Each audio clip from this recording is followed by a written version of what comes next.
যাইয়া দেখি কি যে আমাদের জামাই বউয়ের ভিডিও দেখে মানে কি আর বলবো, মানে মাথায় হাত দিয়ে আমি বসে গেছি যে এগুলো কি দেখতেছি। আমাদের ভিডিও তো পরে মানে চিন্তা করলাম যে চুরি যে মোবাইলগুলো নিছে আমাদের ভিডিওগুলো ছেড়ে দিচ্ছে। পরে আমার স্বামীরা যখন দেখাইলাম, পরে স্বামী এটা বুঝতে পারলো যে না ঠিক আছে, মোবাইল হচ্ছে শখের জিনিস, যাই কিছু করি না করি, হ্যাঁ আমরা ভিডিও করব না কেন, একসাথে ছবি তুলবো, খাইতে গেলে ভিডিও করব, কিন্তু এরকম কোনো ভিডিও করেন না যেটা নিয়ে মান সম্মানের প্রশ্ন ওঠে। আমি রিমা বলতেছি। তো আমার কিছু স্বামীর কথা নিয়ে আপনাদের সামনে আসছি। দেখেন যে মোবাইল দিয়ে মানুষের অনেক শখের জিনিস, এটা দিয়ে কি না বিপদে পড়তে পারে আপনারা দেখেন। আমি আপনাদের সামনে এগুলো কথাই শেয়ার করতে আসছি, সেগুলো কথা আপনারা মনোযোগ দিয়ে শুনবেন। তা আমরা কথায় বেশি যাব না, আমরা কাজের কথায় চলে যাই। আমার স্বামী মানে কীরকম একটা অবস্থা আমি বলি আপনার, যে কোনো জায়গায় যাবে আপনার ভিডিও করবে, পিক তুলবে, মানে পিক তোলার থেকে ভিডিওগুলোই পছন্দ করে বেশি। ঘুরতে গেলে ভিডিও করবে, ঘুমাইতে গেলে ভিডিও করবে, এমনকি আমাদের বাসর রাতে যে আমাদের মিলন হয়েছিল এগুলো সহকারে ভিডিও করছে। তা আমি এগুলো ভিডিও করতে ওরে অনেক মানা করছি, তারপর এগুলো ভিডিও করছে। ওর নাকি এটা অনেক শখ। মানে আসলে আমি মানে আমার বিয়ের পর থেকে ওরে দেখতেছি যে মানে ও খাইতে যাবে, যে খাবারটা দিয়ে খাবে সেই খাবারটা নিয়েও একটা ভিডিও করে। এরকম মনে করে আমরা মানে যতদিন আমরা প্রতিদিন তো মনে করেন আমরা তো নতুন নতুন বিয়ে হয়েছে না, সবসময় আমাদের মনের একটা বুঝে নেই, মানে যতবারই আমরা মানে জিনিসটা করি এতবারই মানে ও ভিডিও করে। ভিডিও করার পরে এভাবে ওরা আমি অনেক বুঝে, কিন্তু ও বুঝতে চেষ্টা করে না। তা এত বুঝে না, বুঝলে যদি না বোঝার চেষ্টা করে তাহলে কি আর জোরে বোঝানো যায় বলেন। তারপরে আমিও রাগ হয়ে যায়, রাগে তখন আর বুঝে না যে ভিডিও তো করতে ঠিক আছে না করো, কারণ আমি তো সেটা ভয় পাইতাম না। ও আমার স্বামী, আমি ওর বউ, এখানে ভয় পাওয়ার কিছু আছে? তারপর একদিন কি হলো, আমরা যখন রাত্রে ঘুমাচ্ছি আমাদের বাসায় একটা চোর আসে। আসার পরে মানে আমাদের মোবাইল আবার এই যে আপনার বালিশের পাশে ছিল টেবিলে, ওর মোবাইলও ছিল আমারটাও ছিল। তা আমারটাই তো তেমন কিছু না, আমি তো এগুলো ভিডিও ভুলেও করি না।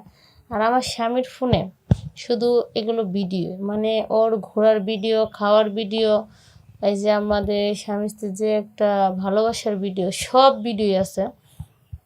তো চলে যখন মোবাইলটা নিয়ে গেল, সকালে যখন আমি ঘুম থেকে উঠলাম ওইটা দেখি কি মোবাইল টেবিলে নেয়।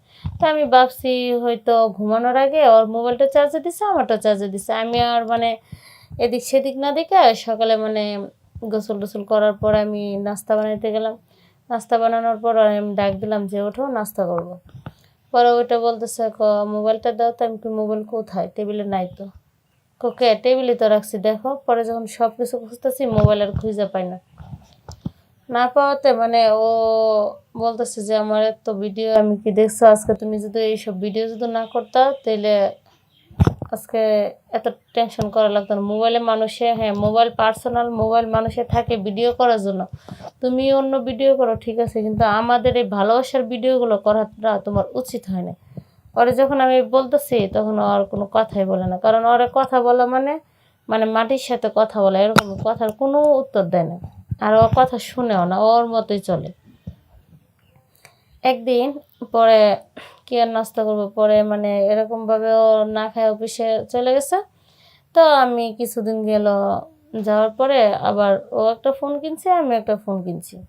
ও আমার ফোন কিনে দিছে, কিনে দেওয়ার পরে মানে প্রায় মনে করেন এই তো 10-15 দিন হবে এরকম। যাওয়ার পরে আমি বিকেলে একদিন মোবাইল টিপতেছি, আমি কয়েকটা ভিডিওর ভিতরে ঢুকছি দেখার জন্য। যাইয়া দেখি কি যে আমাদের জামাই বউয়ের ভিডিও দেখে মানে কি আর বলবো, মানে মাথায় হাত দিয়ে আমি বসে গেছি যে এগুলো কি দেখতেছি।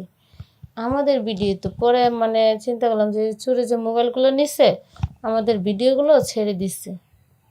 পরে আমার স্বামীরা যখন দেখাইলাম, পরে স্বামী এটা বুঝতে পারলো যে না ঠিক আছে, মোবাইল হচ্ছে শখের জিনিস, যাই কিছু করি না করি, হ্যাঁ আমরা ভিডিও করব না কেন, একসাথে ছবি তুলবো, খাইতে গেলে ভিডিও করব, কিন্তু এরকম কোনো ভিডিও করেন না যেটা নিয়ে মান সম্মানের প্রশ্ন ওঠে, যেটা দেখলে সমাজে আপনারা, হয়তো সে জামাই বউ থাক, তারপরে মনে করেন জিনিসটা তো ভিডিওটা দেখতে খারাপ, যে ভালোবাসা জামাই বউয়ের সাথে মনে করেন ঘনিষ্ঠ সম্পর্কের মিল হবেন, সেটা একান্ত রুমে আপনি জানবেন আর আপনার স্বামী জানবে, সেটা বাইরের লোক কেন দেখবে আর কেন জানবে।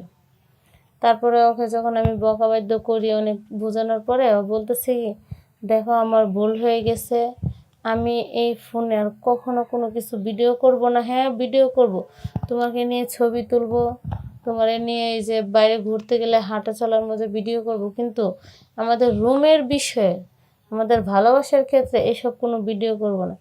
পরে দেখেন ও বুঝতে পারে, পরে মানে যেহেতু বুঝতে পারছে, তখন আমারও খুব ভালো লাগছে যে না, আমার স্বামী তাহলে এখন বুঝতে পারছে, কারণ ভুল যেহেতু করে ফেলছে, ভুল মানুষই করে, মানুষই সমাধান করে।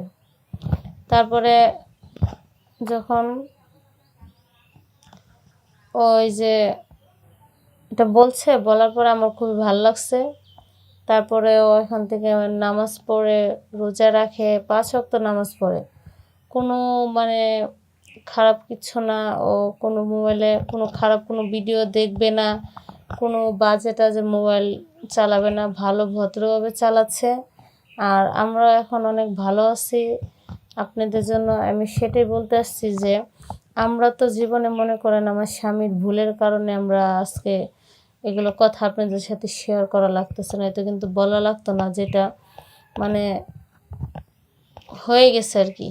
আপনারা যাই কিছু করেন, যত ভালোবাসাবাসি করেন, সেটা জামাই বউ করেন, প্রেমিক প্রেমিকার সাথে করেন, বা বাহিরের মানুষের সাথেই করেন, যেটাই করেন, ভুলেও মোবাইলে এরকম কোনো কিছু ভিডিও করেন না যার জন্য মাথা নিচু করে চলতে হবে বা মানুষের চোখে ছোট হইতে হবে। দেখেন আমরা কিন্তু স্বামী স্ত্রী, তারপরেও কিন্তু আমাদের জিনিসটা লজ্জার বিষয়, যে আমাদের জিনিসটা মানুষই কেন দেখবে, আমাদেরটা আমরা দেখব।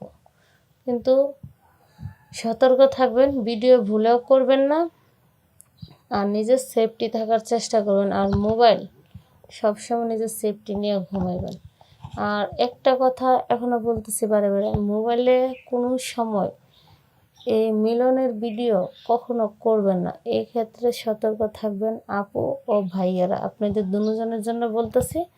তাহলে ভালো থাকবেন আর সতর্ক থাকবেন, ঠিক আছে? ওকে, বাই।